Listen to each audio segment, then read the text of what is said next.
بسم اللہ الرحمن الرحیم۔ السلام علیکم۔ اس امید کے ساتھ کہ آپ سب دوست خیر خیریت سے ہوں گے، اللہ تعالیٰ آپ سب کو اپنے حفظ و امان میں رکھے۔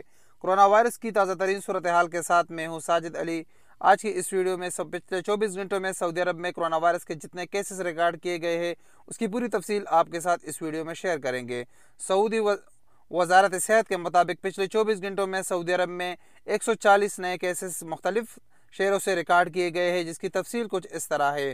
4 اپریل 2020 کو سعودی عرب سے ٹوٹل 140 کیسز سامنے آئے ہیں، جس میں سب سے اوپر ریاض 66 افراد متاثر ہوئے، اس کے بعد جدہ میں 21 افراد، اس کے بعد حفوف 15 افراد، مکہ 9، قطیف 5، طائف 4، تبوک 5، خبر 2، دمام 2، دہران 2، مدینہ 2، ابہا 2، خمیس مشیط 1، جزان 1، بریدہ 1، جبیل 1، المجمع 1، دریا 1۔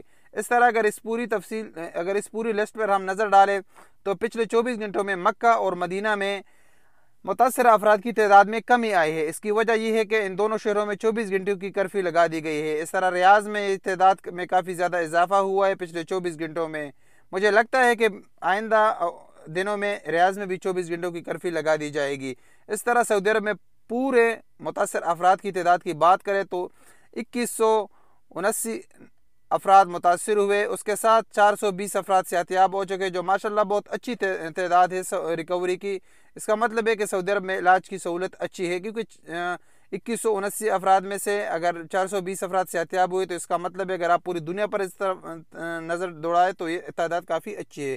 وفات پانے والوں کی تعداد 29 ہو چکی ہے۔ اگر ہم پوری دنیا کی بات کریں تو 11,34,399 افراد متاثر ہوئے، جس میں 2,36,086 افراد صحتیاب ہوئے، 60,427 افراد جان بحق ہو چکے ہیں۔